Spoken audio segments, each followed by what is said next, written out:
এই বৰ্তমান আমি আপোনাৰ সোণাপুৰ ৰাঁচী লাইনত এই ঘটনাটো হৈছে। একেৰাহে একে লেঠাৰি মানে 3টা শিশু মৃত্যুবৰণ কৰিছে।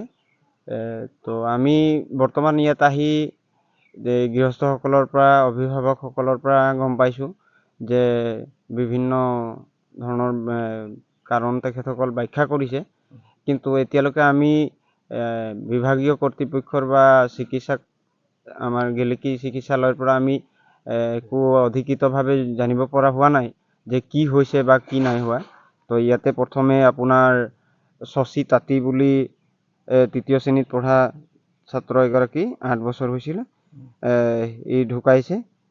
তাৰপিছতে অৰ্কিত কুমাৰ বুলি এজন আছিলে, তাইও ঢুকাইছে। বিকলাংগ আছিলে 6 বছৰীয়া। আৰু এগৰাকী ছাত্ৰী আছিলে আৰতী মুৰা বুলি 3য় শ্ৰেণীত পঢ়া, এইগৰাকীও ঢুকাইছে।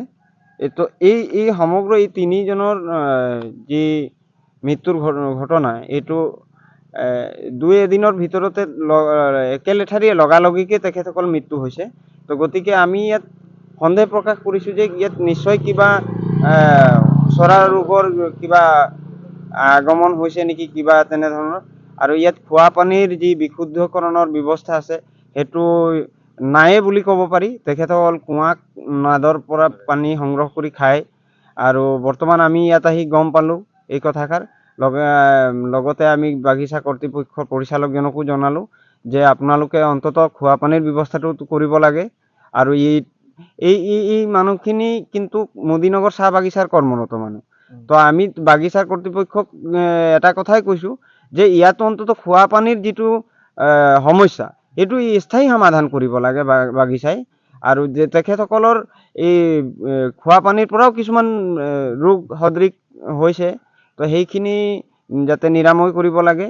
আৰু আমি এই 3টা অলৰেডি মৃত্যু হৈছেই, কিন্তু তাতোতকৈ দুখ লগা কথা যে আৰু 5গৰাকী কিন্তু এতিয়ালৈকে চিকিৎসাধীন অৱস্থাত হৈ আছে। তো আমাৰ ভয় লগা অৱস্থা এটা হৈছে, এইখিনি ৰাইজক লৈ আতংকময় পৰিৱেশো হৈছে যে একে লেঠাৰিয়ে যে এনেকুৱা মানে যদি চিকিৎসাধীন হ'ব লগা হয় তো খুব এটা ভয় লগা কথা। গতিকে বাগিচা কৰ্তৃপক্ষই হওক বা আমাৰ বিভাগীয় চিকিৎসকসকলেই হওক বা আমাৰ গেলেকী প্ৰাথমিক স্বাস্থ্য খণ্ডৰ যিসকল বিষয়া, তেখেতসকলেও অকণমান গুৰুত্ব দি কথাটো চাব লাগে। আৰু মই ভাবোঁ এক উচিত তদন্ত অলপ হ'ব লাগে, যাতে এই বেমাৰবিলাক কিহৰ কাৰণে হৈছে আৰু কিনো বেমাৰ হৈছে সেইখিনিৰ ওপৰত এক তদন্ত হোৱাটো মই বিচাৰোঁ। আৰু তাৎক্ষণিক পদক্ষেপ ল'বৰ কাৰণে মই বাগিচা কৰ্তৃপক্ষ আৰু গেলেকী মহকুমা স্বাস্থ্য বিষয়াসকলক মই অনুৰোধ জনাইছোঁ।